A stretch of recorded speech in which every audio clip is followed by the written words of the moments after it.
बिस्मिल्लाहिर्रहमानिर्रहीम। हज़रत यूनुस अलैहिस्सलाम दजला के बाएं किनारे पर आबाद इराकी शहर मोसल में पैदा हुए। आप अलैहिस्सलाम हज़रत हूद अलैहिस्सलाम की औलाद में से थे।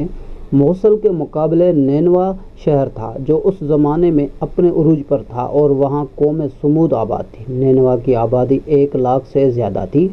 यूनुस अलैहिस्सलाम को लाख या उससे ज़्यादा लोगों की तरफ पैगंबर बनाकर भेजा। हज़रत यूनुस अलैहिस्सलाम की उम्र 28 साल थी जब अल्लाह ताला ने उन्हें अहले नैनवा की रशद व हिदायत पर मामूर फरमाया।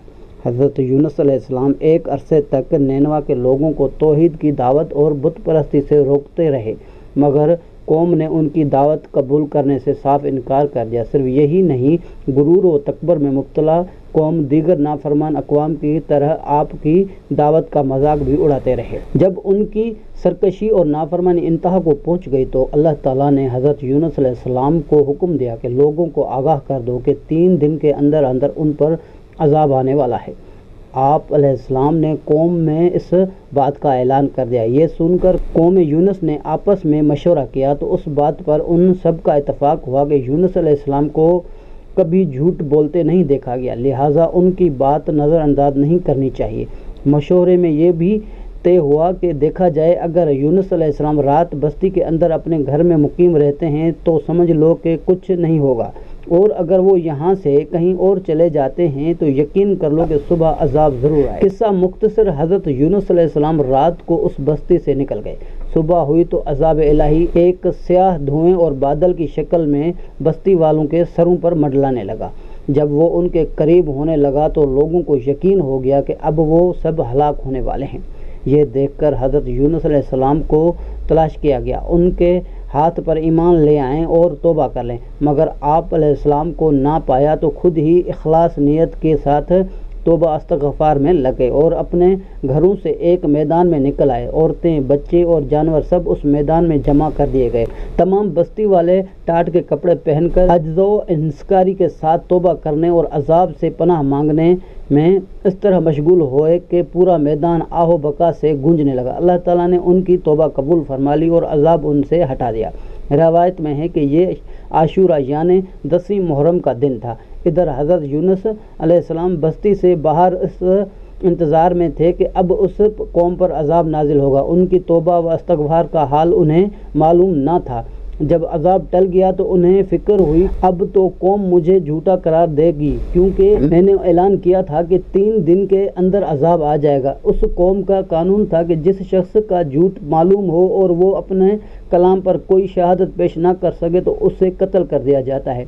तो यूनुस अलैहिस्सलाम को फ़िक्र हुई कि उन्हें भी झूठा करार देकर कत्ल कर दिया जाएगा। उस रंज व गम और परेशानी के आलम में उस शहर से निकल जाने का इरादा करके चल दिए। यहाँ तक कि वो बहरा रूम के किनारे पहुँच के वहाँ एक कश्ती देखी जिसमें लोग सवार थे। आपको उन लोगों ने पहचान लिया और किराए के बगैर सवार कर लिया। कश्ती रवाना होकर जब वस्त में पहुँची तो दफ्तन ठहर गई, आगे बढ़ती है और ना पीछे। कश्ती वालों ने मनादी की कि हमारी इस कश्ती में कोई जालिम गुनहगार या भागा हुआ गुलाम सवार हो जाता है तो ये कश्ती खुद ब खुद रुक जाती है। ऐसे आदमी को चाहिए कि वो खुद को जाहिर कर दे ताकि उसकी वजह से सब पर मुसीबत ना आए।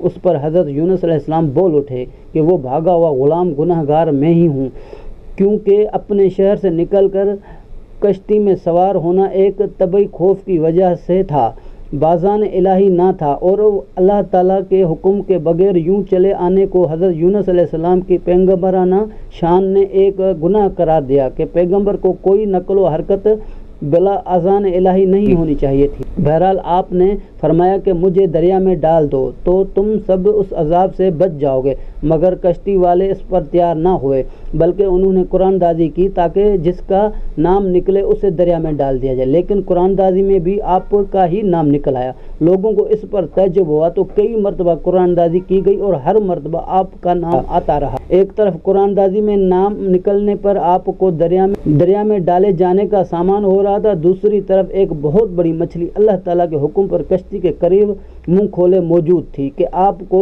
अपने पेट में जगह दे दे। हज़रत यूनुस अलैहिस्सलाम जैसे ही पानी में गए, मछली ने फौरन उन्हें अपने पेट में ले लिया।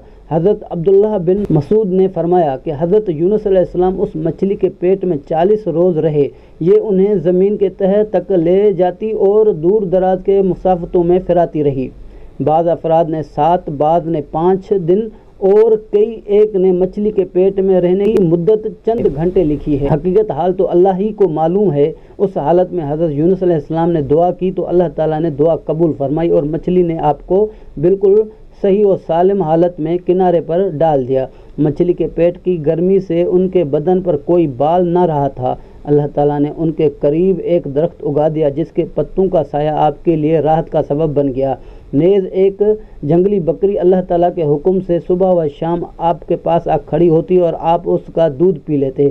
اس قصے کے جتنے اجزاء قرآن پاک میں مذکورہ ہیں یا احادیث مبارکہ سے ثابت ہیں وہ تو یقینی ہیں، باقی اجزاء محض تاریخی روایات پر مشتمل ہیں جن پر کسی شرعی مسئلے کا مدار نہیں رکھا جا سکتا۔